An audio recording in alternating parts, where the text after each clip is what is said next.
नमस्कार मित्रांनो, सुख म्हणजे नक्की काय असतं या मालिकेच्या आजच्या भागामध्ये आपण पाहणार आहोत की वसुंधरा शेखर दाजींना आम्हाला कळालं आहे की त्या अधिराजला तुम्ही जयदीप अशी हाक मारली, तसं का आहे असं विचारू लागते। तेव्हा शेखर दाजी काही न बोलता गप्प बसतात। त्यावर वसुंधरा, तो अधिराज आहे ना, तो आम्हाला मुलासारखा आहे आणि आता कोणीतरी त्याला जयदीप अशी हाक मारतंय, ते कशासाठी आहे आम्हाला कळायला नको का? आम्ही खूप कामाची माणसं आहोत, तुम्हाला आम्ही 0 मिनिटात इथून बाहेर काढू आणि मागच्या वेळेस तुम्ही ऐकलं नव्हतं म्हणून अजून सुद्धा तुम्ही इथे आहे असं म्हणते। त्यावर शेखर दाजी म्हणतात की तुम्हाला वाटत असेल तुमच्यामुळे मी इथे आहे, पण तसं काही नाही। इथं मला आणणं, इथं मी राहणं हे सगळं देवीच्या हातात आहे। त्यावर वसुंधरा रागाला येते आणि म्हणते की काय वेडेपणा करत आहे, ऐका आमचं, आणि म्हणतात की ज्या दिवशी तुम्ही मला इथून बाहेर काढचाल ना, त्या दिवशी तुम्हाला जी माहिती हवी आहे ती माहिती मी देईन। त्यावर वसुंधरा बोलते, ठीक आहे, आम्ही तुम्हाला काढतो बाहेर, पण बाहेर काढल्यानंतर विश्वासघात करायचा नाही आणि रावसाहेबला कामाला लागा असं सांगते। तर दुसरीकडे विमल नित्याकडे येते आणि विचारते की काय झालं मॅडम तुम्हाला? त्यावर नित्या म्हणते की त्या मुलाला मी एवढ्या विनवण्या केल्या, त्याला मन आहे की नाही याचा विचार करत आहे मी। त्यावर विमल आहे असं म्हणते आणि लय हळवं मन आहे असं बोलते। त्यानंतर अधिराज जळण घेऊन येतो आणि खाली ठेवतो आणि समोर बघतो तर त्याला धक्काच बसतो आणि सावरी बघते तर तिला सुद्धा धक्का बसतो। सावरी विमलला मोठ्याने हाका मारू लागते। तेव्हा विमल बाहेर येते आणि बघते तर तिला सुद्धा धक्का बसतो। तर तेव्हा नित्या चक्क साडी नेसून आलेली असते। तिला साडीमध्ये पाहून अधिराज तिच्याकडे बघतच राहतो। तेव्हा नित्या, कशी दिसत आहे मी धनी असं अधिराजला म्हणते। तर ते ऐकल्यानंतर सगळ्यांना धक्केच बसतात। अधिराज, काय बोलत आहेस, डोक्यावर पडले आहेस का असं म्हणतो। तर नित्या,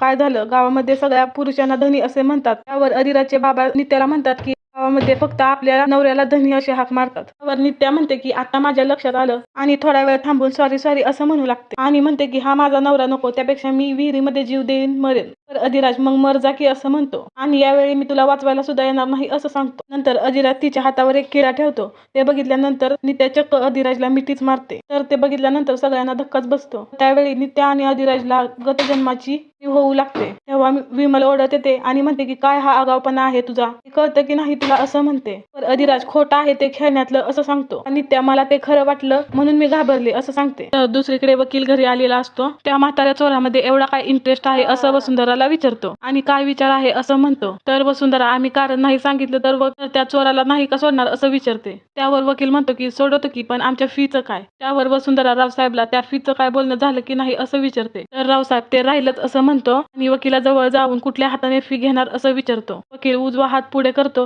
तर रावसाहेब त्याचा हात जोराने दाबून धरतो। तेव्हा वसुंधरा त्याचा हातच कापू लागते। तेव्हा वकील मला फी नको आहे म्हणून घाबरून जातो। तर दुसरीकडे सावरी आणि तिच्या मैत्रिणी गप्पा मारत बसलेल्या असतात। तेवढ्या तिथे माई येतात आणि सावरीला त्या जयदीप गौरीला कुठे पाहिलं का असं विचारू लागतात। तेव्हा सावरी, कोण जयदीप गौरी असं विचारते। गौरी माझी लेक आहे आणि जयदीप माझा जावई आहे असं सांगते। त्यांना पाहिलं का असं विचारते। त्यावर सावरी नाही असं म्हणते आणि इथं आमगावला जायचा रस्ता कोणीकडे आहे असं विचारतात। असं सरळ जायचं सांगते सावरी आणि माई सावरीला म्हणतात, गुणाची आहेस परी, जयदीप गौरीकडे जायचा रस्ता दाखवलास। नंतर सावरी माईंची अवस्था बघून तिच्याजवळील डबा आणि काही पैसे देत असते, पण माई ते घेण्यास नकार देतात। त्यावर सावरी म्हणते की माझी आजी असती ना असं नाही म्हणाली नसते। त्यावर माई, तू सुद्धा माझ्या लक्ष्मीसारखी आहे असं बोलून तिच्याकडून डब्बा आणि पैसे घेतात। इतक्यात अधिराज तिथे येतो। तर सावरी त्याला त्या आजीबद्दल सांगते